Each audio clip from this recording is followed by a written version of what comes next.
Hello, everyone. Happy Monday and welcome to Reading the Bible is Easy-ish. My name is Harrison Litzel, and today we have Reverend Becky Caswell-Speight. Becky has been my boss for going on 5 years now, actually. I realized that the other day, and so I'm very excited to have her here with us. Becky, how's it going? How you doing? Going pretty good. Yeah. Bless your heart for 5 years. Yeah. You stuck with me. Yeah, it's been I've had two different roles with you at Smoke Rise Baptist Church now, but yeah, this is my 5th year there. So I remember I got an email from you when I was still an undergrad and came down to interview with you here in Atlanta, and have been working with children and alongside you for a little while now. Absolutely. Yeah, so it's been good. And when I came on as a co-host of this podcast, you were one of the first people I thought of as a guest. And I just finally emailed you this past week. And so I'm glad that we finally got a chance to have you on. I'm excited about this. Absolutely. Me too. So tell us, Becky, reading the Bible, what is that like for you? What are your tools, practices, habits? So I often just, when I'm reading the Bible or looking for a scripture, I just read it. Most often when I'm reading the Bible, you hear me say big number 2, little number whatever, because most often when I'm reading the Bible, I'm reading it with small children, and I'm trying to teach them as I'm reading how to look through the Bible and what those big numbers mean and what those little numbers mean. So that's one of the things that I regularly say. When I'm prepping for sermons, my way to read the Bible is through the commentaries. I read a ton and a half of them, way more than I probably need to for any given Sunday sermon. But I like to over prepare, and I generally copy all of them and kill more trees than I care to admit. But I like to mark it up and write on it, and really just write my thoughts down as I go. So this whole idea of having scripture placed in front of me and then to talk about it automatically without having prepared for 2.5 weeks on how to do that in front of a large group of people, or this is very different for me. I will say, I do think working with children, though, you have to have improv skills, right? The questions that you field from children with scripture, you cannot anticipate, and the more you try to anticipate them, the more creative they will be. Right. And so I do think you have that going for you for sure, because I don't think I'll be that creative in my question asking. But so thinking about that a little bit more, about working with kids, how has that impacted the way you encounter the scripture, whether that's when you're preaching, when you're reading it for yourself, when you're reading it to prepare for time with children? Has working with children impacted the way that you view scripture yourself? Oh, absolutely. You come to it in a completely different way. One of my favorite curricula that's out there is Godly Play. And the reason why Godly Play is my absolute favorite is because it is straight scripture. The stories that you're reading are about as close as you can get as you tell the story, and it does it in this visual way that you don't get when you're sitting in a worship service on a Sunday morning. You actually get to see the people, or get to see the things, or get to see the sand move. And for working with children, you realize how much more visual and hands-on that scripture has to be, and so you experience it in an entirely different way than we do as adults, but not necessarily in a different way than we should as adults. Because I think that as adults, we grow up and think that we should just read the scripture or study the scripture, but children actually kind of step inside of it each and every week, and it gives you the opportunity to see it completely differently than the way you hear it if you step into it every week. Yeah, that's great. I think a lot about when I'm looking at curricula, the differences in ways children's curriculum either tries to adapt in order to make it appropriate for children, both in the themes and in the texts that are approached, and also just pedagogically, right? When you're talking about these visual ways that Godly Play interacts but you also want it to be a transition children can make from the children's environment all the way through their faith. And so I really do appreciate that from Godly Play, incorporating the developmentally appropriate pedagogy while still using the actual Bible, so that it does provide this continuation, and it doesn't feel like two completely different aspects of the faith as children kind of grow through the ministry and into other aspects of the church. Absolutely. When you're talking about different famous stories of scripture that we generally place in front of our children, most people are like, oh, these are our heroes and these are our stories that we need to follow. And they are the stories that I like the least. Like, I am not a fan of David. I know you and I have had this conversation before. I am not a fan of Noah's Ark. And my favorite was when I walked into one of my children's ministry offices for the first day, and there was this Noah's Ark border around my office. Noah's Ark is not pretty. It is not this pristine child story that everybody makes it into. And that's because when we read it with adult ears, but then we try to put these cute little panda bears next to these cute little lions. And that is not how it could have even possibly gone down. And so those stories that most people equate to children are the ones that I probably like least in scripture.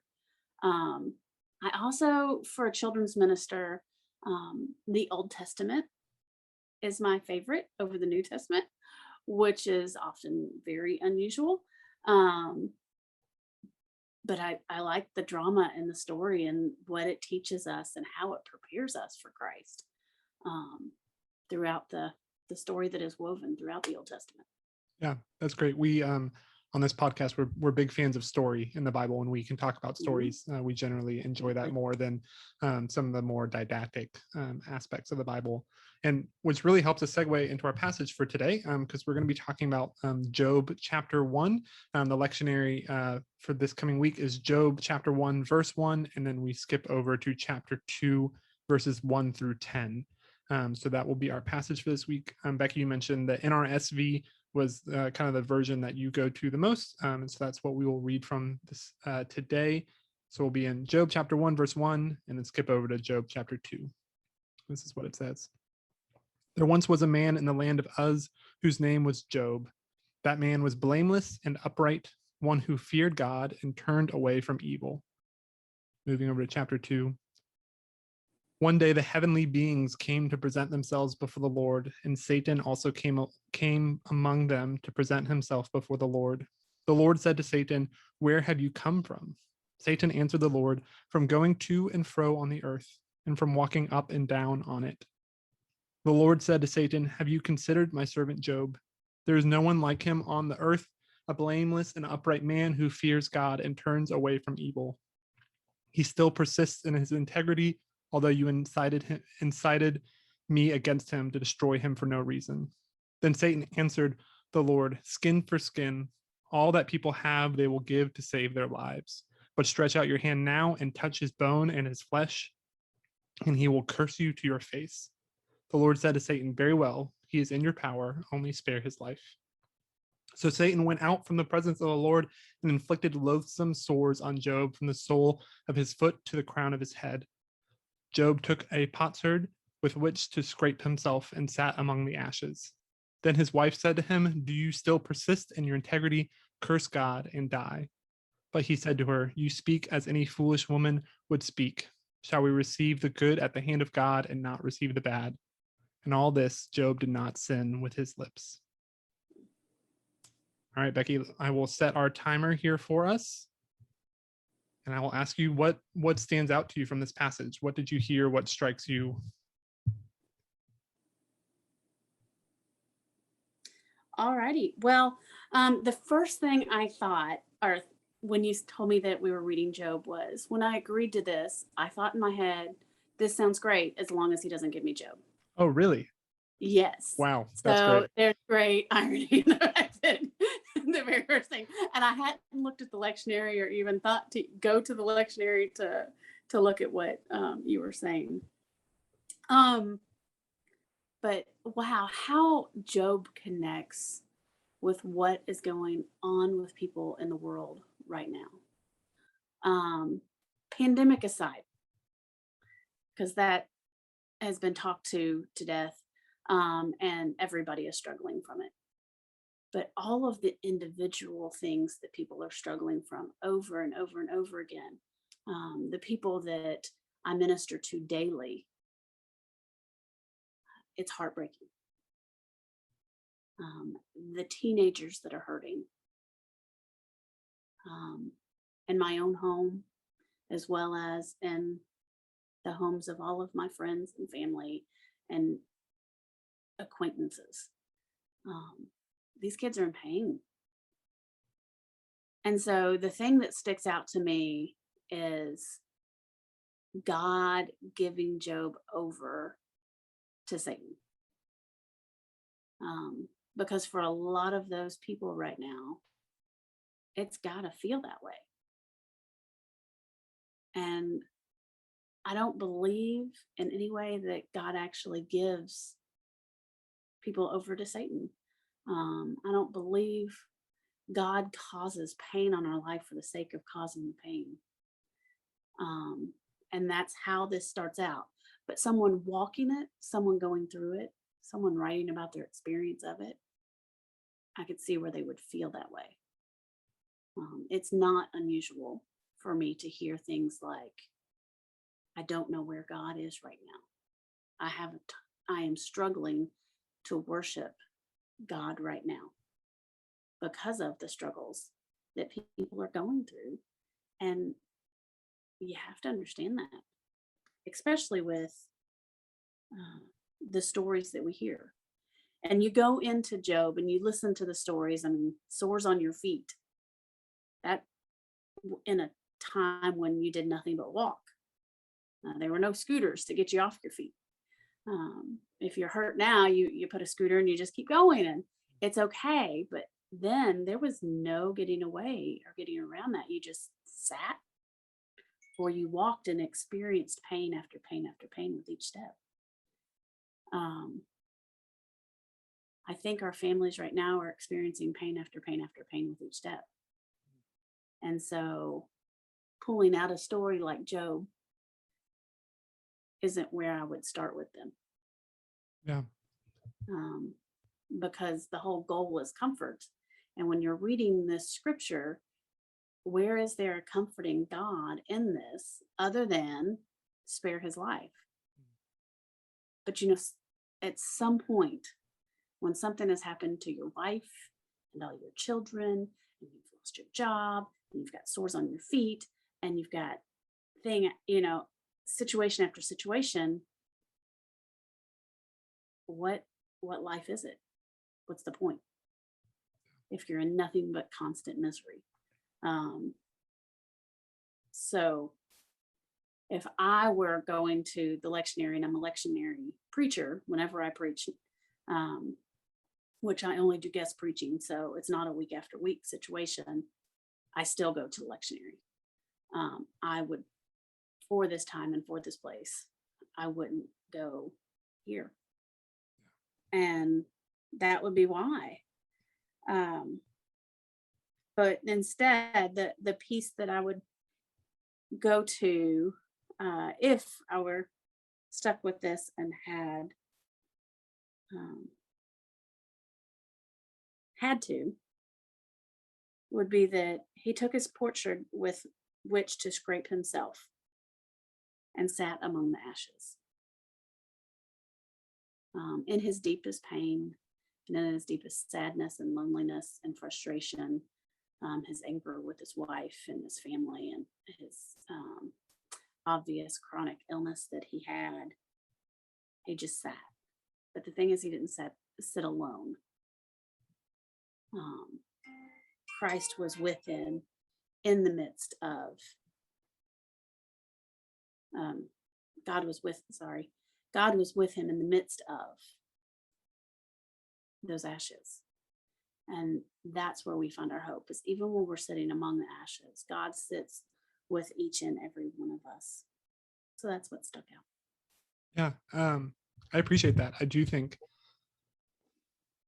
one of the things that's been helpful for me with Job is allowing myself to argue with Job and to hold it in tension with other stories, and to recognize the art and purpose of storytelling, that this isn't necessarily prescriptive.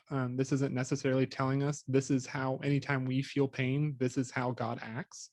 But interacting with it as a group of people trying to learn more about God, trying to learn more about themselves, going through hard things, and trying to deal with that.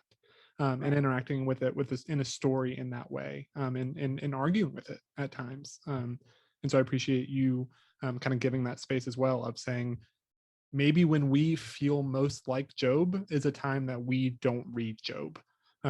Maybe that's the most faithful thing we can do sometimes, is to move to a different part of the scripture when we feel this way. And in the spirit of that, our 5 minutes has come and gone already. Which I do really appreciate your perspective on this, even if it was the one passage you did not want to read today, which is really in the spirit of this podcast through and through. And so I appreciate that. But so if you are going to look back at this passage in the coming week, or if you are not going to look back on this passage, what interacting with this passage in this way today, what impact is that going to have on you kind of going forward this week? I will probably, like I said, when you're in the midst of the pain, it's probably not the time to pull open Job. And so we'll probably not open this week, but rather search for the places in scripture where I can see God sitting with people more than just in the ashes, and shepherding them and walking them through. So I'll probably go back on what I said at the very beginning when I said that the Old Testament is my favorite, which it still is. But I'll probably spend more time in the hope of the New Testament this week. Yeah, one thing we haven't talked a lot about on this podcast is, for folks who are not familiar with the lectionary, there are typically 4 to 5 passages that are offered for each week, and they come from different kind of genres within the Bible. So we just pick one each week, but that means that there are 3 other passages available for this week to kind of bounce it out. And sometimes they are in contrast to one another and in kind of a little bit of tension, and sometimes they are in agreement with one another. And so I think this week, that's what I'm going to do, is go look at those other passages and see, if I remember correctly, I think there's something available from Genesis, Mark, and Hebrews for this coming week. And so I think I'm going to spend some time in those and see what they have to say about what's being said here in Job, and kind of think through that a little bit. Because I think that what I've heard from you today, and what I appreciate hearing from you today, is the times that we feel most like Job is probably not a good time to spend with Job. And that's okay. So thank you for that. If people want to hear more from you and more about you, are there ways that people can connect with you in your ministry and your work? Absolutely. I am one of the associate pastors at Smoke Rise Baptist Church. Really long title, so associate pastor is easier to say.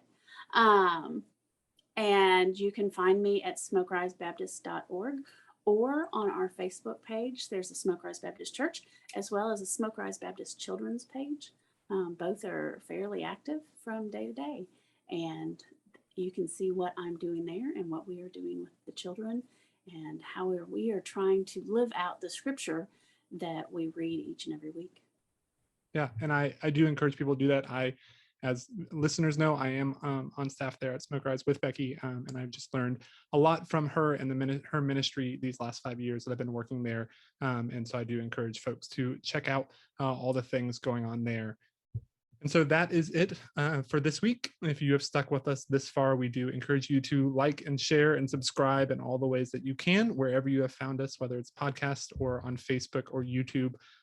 Go ahead and send us an email if you would like. Send us a message. We would love to hear from you and connect with you more. And we hope that you will join us again next week. But until then, keep on reading the Bible.